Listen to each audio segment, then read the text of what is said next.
gammadaaf dinqaba ani waaqirraa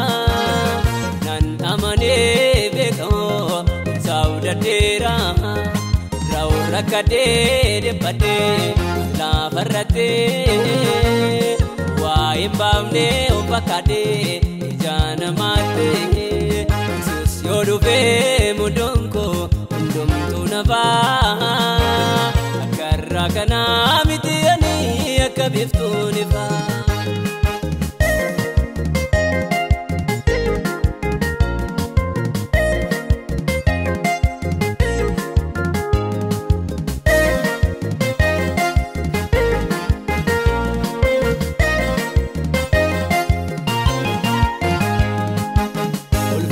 Guftaan qopheesse isa waaqirraa Olbuukee qabee yoon ilaale rakkoo koo har'aa Homaayyuu miti nan jabaadha obsaa guudhadhee Tolee moo'adheen gonfoo koo fudhaa jabaadhee Baay'een gammadaaf dinqaba ani waaqirraa nan amanee beekamoo saawudateera raawun rakkadee dhibbadee laafarratee waa'een baafnee of fakkaatee ija namaatee Yesuus yoo dhufee mudoon koo hundumtuu nafaa akka irraa kanaa miti ani akka biftuun ifaa.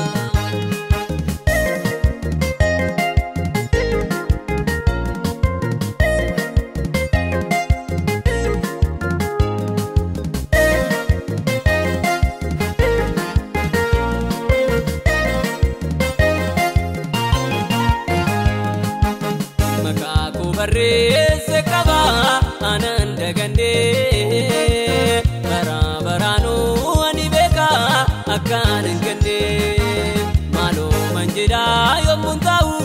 mirgaa Yesuus koo gadi bifaajeen biyya lafaa haftee mudoon koo baay'een gammadaaf dinqaba ani waaqirraa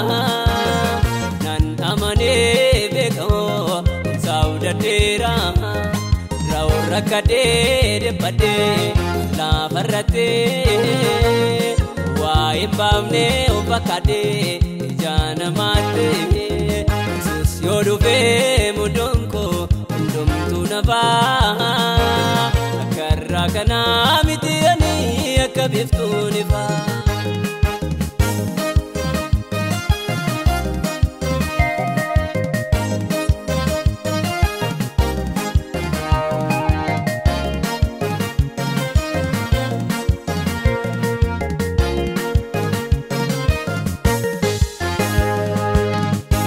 Saatini onjifame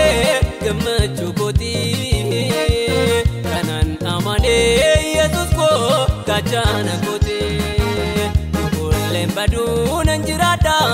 Yerusaalemee kanaafuu baanee kanan gaddu rakkoon koo kamee baay'een gammadaaf dinqaba ani waaqirraa nan amanee beekamoo saawudateera raawun rakkadee dhibbadee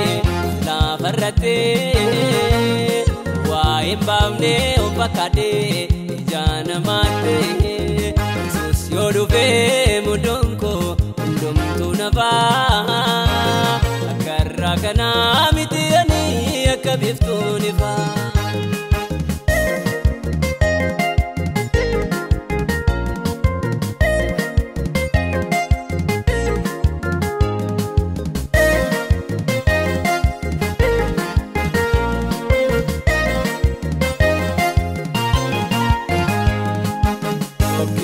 Gahar gadera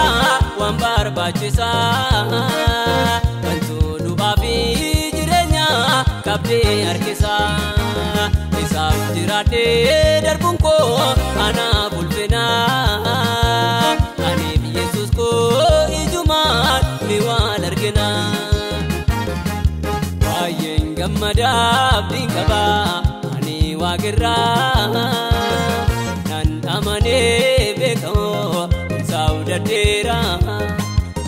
rakkadee dhibbadhee laafarrattee waa hin baafnee uffakadhee ija namaadhee Yesuus yoo dhufee mudoon koo hundumtuu nafaa akka irraa kanaa miti ani akka biftuun ifaa.